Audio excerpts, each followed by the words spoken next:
ಕಿತ್ತೂರಿನಲ್ಲಿ CM Siddaramaiah ಅವರು ಸಚಿವ ಸಂಪುಟ ವಿಸ್ತರಣೆ ಬಗ್ಗೆ ಒಂದು ಮೆಸೇಜನ್ನು ಕೊಟ್ಟಿದ್ದಾರೆ. ಹೈಕಮಾಂಡ್ ನಮಗೆ ಗ್ರೀನ್ ಸಿಗ್ನಲ್ ಕೊಟ್ಟಿದೆ, ಇಷ್ಟೊತ್ತಿಗೆ ಮಾಡಬೇಕಿತ್ತು, ಆದರೆ 2.5 ವರ್ಷ ಆದಮೇಲೆ ಮಾಡಬೇಕಂತ ವೇಟ್ ಮಾಡ್ತಾ ಇದ್ವಿ ಅಂತ ಹೇಳಿದ್ದಾರೆ.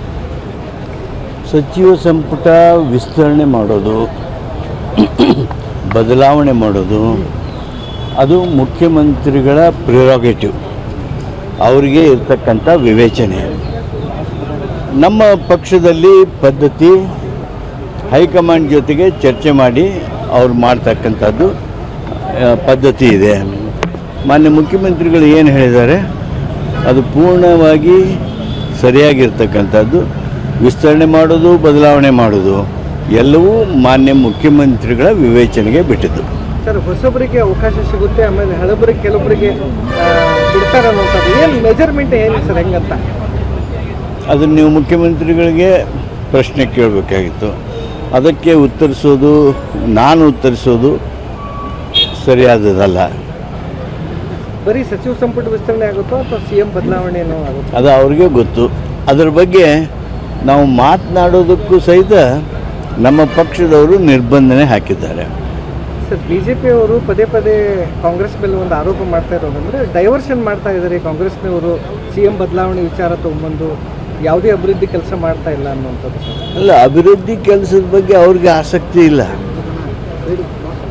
ಅದರ ಬದಲಾಗಿ ಕೇವಲ ಆರೋಪಗಳನ್ನು ಮಾಡೋದು, ಹಿಟ್ ಆ್ಯಂಡ್ ರನ್ ರೀತಿ ಆರೋಪಗಳನ್ನು ಮಾಡೋದು, ಅಥವಾ ಯಾವುದಾದ್ರೂ ಒಂದು ಸಣ್ಣ ವಿಷಯ ತೊಗೊಂಡು ಅದನ್ನ ಪರಿಪರಿಯಾಗಿ ಪುನಃ ಹೇಳ್ಕೊತಾ ಇರೋದು, ಇದು ಸಾರ್ವಜನಿಕರಿಗೆ, ಜನರಿಗೆ, ಕರ್ನಾಟಕದ ಅಭಿವೃದ್ಧಿಗೆ ಒಳ್ಳೆಯದಲ್ಲ.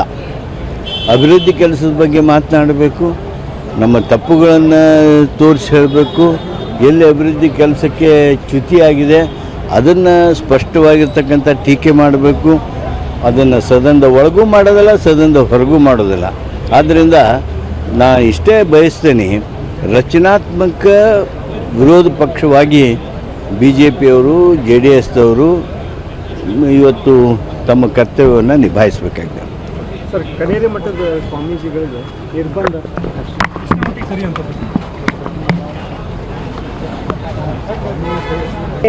ಕಿತ್ತೂರಿನಲ್ಲಿ CM ಸಿದ್ದರಾಮಯ್ಯ ಅವರು ಸಚಿವ ಸಂಪುಟ ವಿಸ್ತರಣೆ ಬಗ್ಗೆ ಒಂದು ಮೆಸೇಜನ್ನು ಕೊಟ್ಟಿದ್ದಾರೆ. ಹೈಕಮಾಂಡ್ ನಮಗೆ ಗ್ರೀನ್ ಸಿಗ್ನಲ್ ಕೊಟ್ಟಿದೆ, ಇಷ್ಟೊತ್ತಿಗೆ ಮಾಡಬೇಕಿತ್ತು, ಆದರೆ 2.5 ವರ್ಷ ಆದಮೇಲೆ ಮಾಡಬೇಕಂತ ವೇಟ್ ಮಾಡ್ತಾ ಇದ್ವಿ ಅಂತ ಹೇಳಿದ್ದಾರೆ.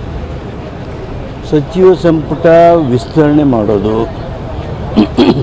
ಬದಲಾವಣೆ ಮಾಡೋದು ಅದು ಮುಖ್ಯಮಂತ್ರಿಗಳ ಪ್ರಿರೋಗೇಟಿವ್, ಅವರಿಗೆ ಇರ್ತಕ್ಕಂಥ ವಿವೇಚನೆ. ನಮ್ಮ ಪಕ್ಷದಲ್ಲಿ ಪದ್ಧತಿ ಹೈಕಮಾಂಡ್ ಜೊತೆಗೆ ಚರ್ಚೆ ಮಾಡಿ ಅವ್ರು ಮಾಡ್ತಕ್ಕಂಥದ್ದು ಪದ್ಧತಿ ಇದೆ. ಮಾನ್ಯ ಮುಖ್ಯಮಂತ್ರಿಗಳು ಏನು ಹೇಳಿದ್ದಾರೆ ಅದು ಪೂರ್ಣವಾಗಿ ಸರಿಯಾಗಿರ್ತಕ್ಕಂಥದ್ದು. ವಿಸ್ತರಣೆ ಮಾಡೋದು, ಬದಲಾವಣೆ ಮಾಡೋದು ಎಲ್ಲವೂ ಮಾನ್ಯ ಮುಖ್ಯಮಂತ್ರಿಗಳ ವಿವೇಚನೆಗೆ ಬಿಟ್ಟಿದ್ದು. ಸರ್, ಹೊಸಬರಿಗೆ ಅವಕಾಶ ಸಿಗುತ್ತೆ, ಆಮೇಲೆ ಹಳಬರಿಗೆ ಕೆಲವೊಬ್ಬರಿಗೆ ಬಿಡ್ತಾರೆ ಅನ್ನೋಂಥದ್ದು ಏನು ಮೆಜರ್ಮೆಂಟ್ ಏನು ಸರ್, ಹೆಂಗಂತ ಅದನ್ನು ನೀವು ಮುಖ್ಯಮಂತ್ರಿಗಳಿಗೆ ಪ್ರಶ್ನೆ ಕೇಳಬೇಕಾಗಿತ್ತು. ಅದಕ್ಕೆ ನಾನು ಉತ್ತರಿಸೋದು ಸರಿಯಾದದಲ್ಲ. ಬರೀ ಸಚಿವ ಸಂಪುಟ ವಿಸ್ತರಣೆ ಆಗುತ್ತೋ ಅಥವಾ CM ಬದಲಾವಣೆ ಏನೋ ಆಗುತ್ತೋ ಅದು ಅವ್ರಿಗೆ ಗೊತ್ತು. ಅದರ ಬಗ್ಗೆ ನಾವು ಮಾತನಾಡೋದಕ್ಕೂ ಸಹಿತ ನಮ್ಮ ಪಕ್ಷದವರು ನಿರ್ಬಂಧನೆ ಹಾಕಿದ್ದಾರೆ. ಸರ್, BJP ಅವರು ಪದೇ ಪದೇ ಕಾಂಗ್ರೆಸ್ ಮೇಲೆ ಒಂದು ಆರೋಪ ಮಾಡ್ತಾ ಇರೋದಂದರೆ ಡೈವರ್ಷನ್ ಮಾಡ್ತಾ ಇದ್ದಾರೆ. ಕಾಂಗ್ರೆಸ್ನವರು CM ಬದಲಾವಣೆ ವಿಚಾರ ತೊಗೊಂಬಂದು ಯಾವುದೇ ಅಭಿವೃದ್ಧಿ ಕೆಲಸ ಮಾಡ್ತಾ ಇಲ್ಲ ಅನ್ನುವಂಥದ್ದು. ಅಲ್ಲ, ಅಭಿವೃದ್ಧಿ ಕೆಲಸದ ಬಗ್ಗೆ ಅವ್ರಿಗೆ ಆಸಕ್ತಿ ಇಲ್ಲ. ಅದರ ಬದಲಾಗಿ ಕೇವಲ ಆರೋಪಗಳನ್ನು ಮಾಡೋದು, ಹಿಟ್ ಆ್ಯಂಡ್ ರನ್ ರೀತಿ ಆರೋಪಗಳನ್ನು ಮಾಡೋದು, ಅಥವಾ ಯಾವುದಾದ್ರೂ ಒಂದು ಸಣ್ಣ ವಿಷಯ ತೊಗೊಂಡು ಅದನ್ನ ಪರಿಪರಿಯಾಗಿ ಪುನಃ ಹೇಳ್ಕೊತಾ ಇರೋದು, ಇದು ಸಾರ್ವಜನಿಕರಿಗೆ, ಜನರಿಗೆ, ಕರ್ನಾಟಕದ ಅಭಿವೃದ್ಧಿಗೆ ಒಳ್ಳೆಯದಲ್ಲ. ಅಭಿವೃದ್ಧಿ ಕೆಲಸದ ಬಗ್ಗೆ ಮಾತನಾಡಬೇಕು, ನಮ್ಮ ತಪ್ಪುಗಳನ್ನು ತೋರಿಸಿ ಹೇಳಬೇಕು. ಎಲ್ಲಿ ಅಭಿವೃದ್ಧಿ ಕೆಲಸಕ್ಕೆ ಚ್ಯುತಿಯಾಗಿದೆ ಅದನ್ನು ಸ್ಪಷ್ಟವಾಗಿರ್ತಕ್ಕಂಥ ಟೀಕೆ ಮಾಡಬೇಕು. ಅದನ್ನು ಸದನದ ಒಳಗೂ ಮಾಡೋದಿಲ್ಲ, ಸದನದ ಹೊರಗೂ ಮಾಡೋದಿಲ್ಲ. ಆದ್ದರಿಂದ ನಾನು ಇಷ್ಟೇ ಬಯಸ್ತೇನೆ, ರಚನಾತ್ಮಕ ವಿರೋಧ ಪಕ್ಷವಾಗಿ BJPಯವರು JDSದವರು ಇವತ್ತು ತಮ್ಮ ಕರ್ತವ್ಯವನ್ನು ನಿಭಾಯಿಸಬೇಕಾಗಿದೆ. ಸರ್, ಕನೇರಿ ಮಠದ ಸ್ವಾಮೀಜಿಗಳಿಗೆ ನಿರ್ಬಂಧ ಸರಿ ಅಂತ